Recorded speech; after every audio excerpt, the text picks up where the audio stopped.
First time போகிறவங்க வந்து இந்த வீடியோவை நல்லா கிளியராக பார்த்துட்டிங்கன்னா கண்டிப்பாக பார்த்தீங்கன்னா நீங்கள் ஃபிசிக்கலுக்கு பயப்படாமல் போகலாம். இன்ச் பை இன்ச்சாக நான் உள்ளே என்னென்ன நடக்கும், என்னென்ன ப்ராசஸ் நடக்கும், நீங்கள் என்னென்ன பண்ணணும் அப்படின்னு நீங்கள் உள்ளே போயிட்டு வெளியே வர வரையுமே என்னென்ன பண்ண போகிறீங்க அப்படின்றத வந்து நான் வந்து கிளியராக சொல்லிடுறேன். நல்லா இந்த வீடியோ வந்து நல்லா நோட் பண்ணிங்க நண்பா. ஃபஸ்ட்டு பார்த்தீங்கன்னா ஹால் டிக்கெட் வந்து வெப்சைட்டில் வரும் நண்பா. அதை வந்து டவுன்லோட் பண்ணி ஒரு 2 காப்பி போட்டு வச்சுருங்க. நீங்கள் வந்து உங்களுக்கு வந்து 6 மணிக்கு காலையில் 6 மணிக்கு வந்து வர சொல்லி அந்த ரிப்போர்ட்டிங் டைம் அதில் போட்டிருக்கோம். நீங்கள் பார்த்தீங்கன்னா கொஞ்சம் காலையிலே கொஞ்சம் சீக்கிரமாக போயிட்டீங்கன்னா ஒரு 4-5 மணி உங்களோட விருப்பம். நீங்கள் எவ்வளோ சீக்கிரமாக போயிட்டீங்கன்னா நீங்கள் போய்ட்டு அந்த லைனில் முன்னாடி நிற்பீங்க. ஸோ லேட்டாக போனீங்கன்னா கடைசியாக வந்து நிற்பீங்க. என்ன ஒரு ரீசன் பார்த்தீங்கன்னா நீங்கள் லேட்டாக போயிட்டீங்கன்னா நீங்கள் ஃபிசிக்கலை வந்து லேட்டாக பண்ணுவீங்க. ஃபிசிக்கல் பண்ணுறதுக்கு ஒரு 2 மணி 3 மணி அந்த வெயில் டைமில் பண்ணுவீங்க நண்பா. ஓகேங்களா, புரியுதா? எவ்வளோ சீக்கிரமாக போகிறீங்களோ ஃபிசிக்கல் சீக்கிரமாக பண்ணிவிட்டு நீங்கள் சீக்கிரமாக வந்துடுவீங்க. ஓகேங்களா, ஃபஸ்ட் நாள் வந்து போகிறீங்க, லைன் முன்னாடி நிற்கிறீங்க. அவங்க வந்து கேட்டு வந்து 6 மணிக்கு ஓப்பன் பண்ணுவாங்க. இப்போ உங்கள் சென்டரில் பார்த்தீங்கன்னா ஒரு 2000 பேர் பாஸ் பண்ணியிருக்காங்கன்னு வச்சுக்கோம். ஒரு எக்ஸாம்பிளுக்கு சொல்கிறேன், ஒரு 2000 பேர் பாஸ் பண்ணியிருக்காங்கன்னா ஒரு நாளைக்கு 1000 பேர்த்த கூப்பிடுவாங்க. 1000 பேர் ஃபஸ்ட்டு 1000 பேர் வந்து வருவாங்க நண்பா. ஓகேங்களா, ஃபஸ்ட்டு கேட்டு வந்து ஓப்பன் பண்ணுவாங்க. நீங்கள் நேராக உள்ளே போவீங்க. மொபைல் வந்து உள்ளே அலோடு கிடையாது. சுவிட்ச் ஆஃப் பண்ணி ஒரு இடத்துல வாங்கி வச்சுருவாங்க. அப்படி இல்லைன்னா நீங்கள் ஃபோனை சுவிட்ச் ஆஃப் பண்ணிவிட்டு நீங்களே வச்சுக்கலாம். சுவிட்ச் ஆஃப் பண்ணிவிட்டு ஆனால் வெளியே எடுக்கக்கூடாது. வெளியே எடுத்திங்கன்னா கண்டிப்பாக மொபைல் தரமாட்டாங்க.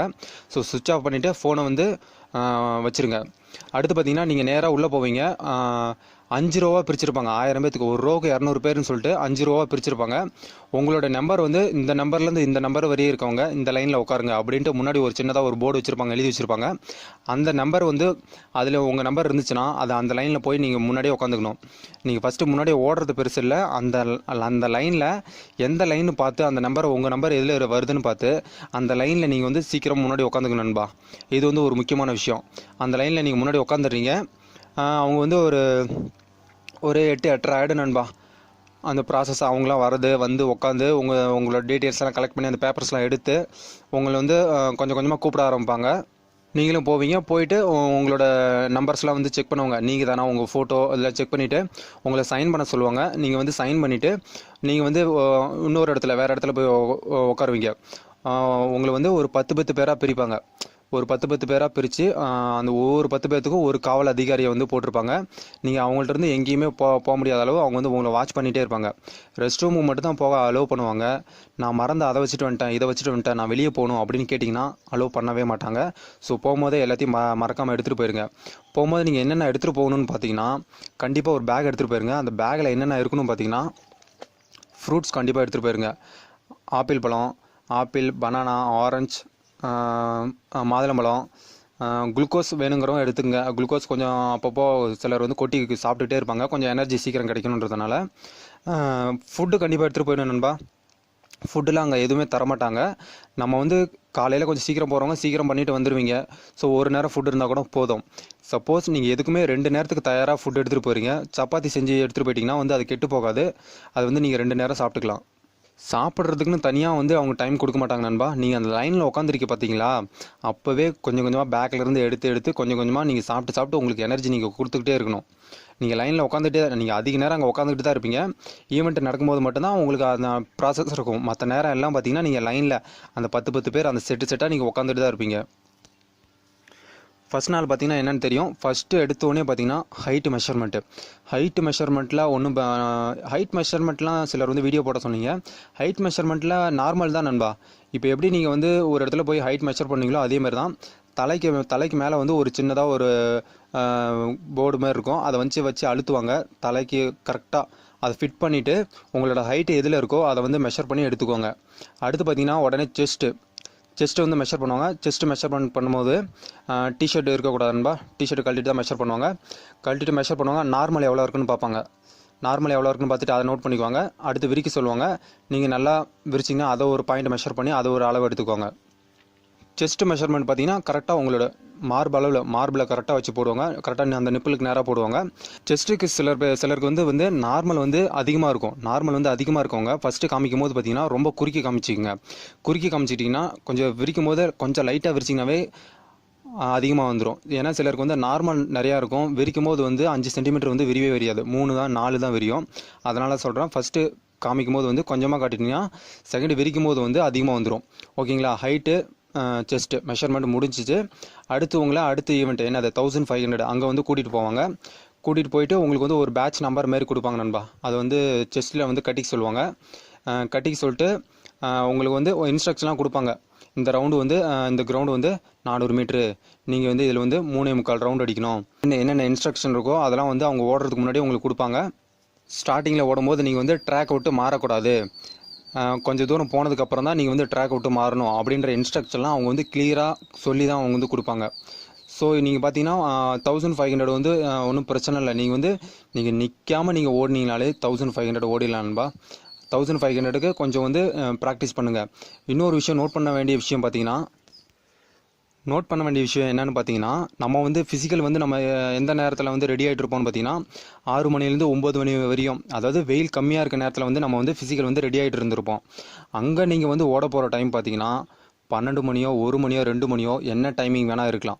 காலையில் சீக்கிரம் போகிறவங்க கொஞ்சம் சீக்கிரம் பண்ண ஆரம்பிப்பீங்க. 1500 எப்போ ஸ்டார்ட் பண்ணுவாங்கன்னு பார்த்தீங்கன்னா ஒரு 10-10:15 அந்த டைம் ஆகிடும் நண்பா 1500 ஸ்டார்ட் பண்ணவே. மற்றபடி பார்த்தீங்கன்னா நீங்கள் வந்து கொஞ்சம் மிடில் இருந்தீங்கன்னா உங்களுக்குலாம் 12-1 மணி ஆகிடும். ஸோ வெயிலில் தான் ஓடுற மாதிரி வரும். அதனால் நீங்கள் வந்து ப்ராக்டிஸ் பண்ணும்போதே ஒரு நாளோ அல்லது 2 நாளோ பார்த்தீங்கன்னா வெயிலில் கொஞ்சம் வந்து ஓடி பார்த்துக்கணும் நண்பா. கொஞ்சம் ஓடினீங்கன்னா இங்கேயே அந்த வந்து ஒரு எப்படின்னு தெரியும் உங்களுக்கு, உங்களோட எனர்ஜி அந்த அளவுக்கு இதாகுது வெயிலில் அப்படின்றது உங்களுக்கு தெரியும். ஒரு 2 நாள் மட்டும் கொஞ்சம் வெயிலில் ஓடி பார்த்துங்க 1500 அதை மட்டும் ஓடி பார்த்தீங்கன்னா அங்கே போதும். அங்கே வெயிலில் வந்து நம்ம ஈஸியாக ஓடிடலாம். நீங்கள் போகிற அன்றைக்கி கிளைமேட்டை பொறுத்து தான் நண்பா இருக்குது. கிளைமேட் நல்லா மூடி நல்லா இருந்ததுன்னா ஈஸியாக பண்ணிட்டு வந்துடலாம்.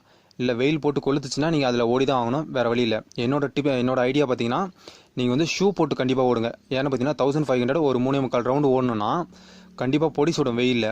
அதனால் நீங்கள் வந்து 1500க்கு ஷூ போட்டு ஓடுங்க. 400க்கு நம்ம ஷூ போட தேவை, ஏன்னா ஒரே ரவுண்டு தான், தாக்கு பிடிச்சி சல்லுன்னு ஓடிடலாம். ஸோ 1500க்கு கண்டிப்பாக எல்லோரும் ஷூ போட்டு ஓடுங்க. இது என்னோட ஒப்பீனியன். உங்களுக்கு எப்படி தோணுதோ நீங்கள் அதை வந்து பண்ணிக்கங்க. 1500 ஓடி முடித்ததும் பார்த்தீங்கன்னா நீங்கள் வந்து அப்புறம் உட்கார சொல்லுவாங்க. உட்காந்துட்டு நீங்கள் செலக்ட் ஆனவங்க நம்பர்லாம் வந்து நோட் பண்ணிக்கோங்க. சப்போஸ் நீங்கள் வந்து ரிஜெக்ட் ஆக வாய்ப்பு இல்லை, யாராவது ஒருத்தர் வந்து ரிஜெக்ட் ஆனால் அவங்களையும் நோட் பண்ணிவிட்டு அவங்களுக்கு தனியாக வந்து இது பண்ணுவாங்க.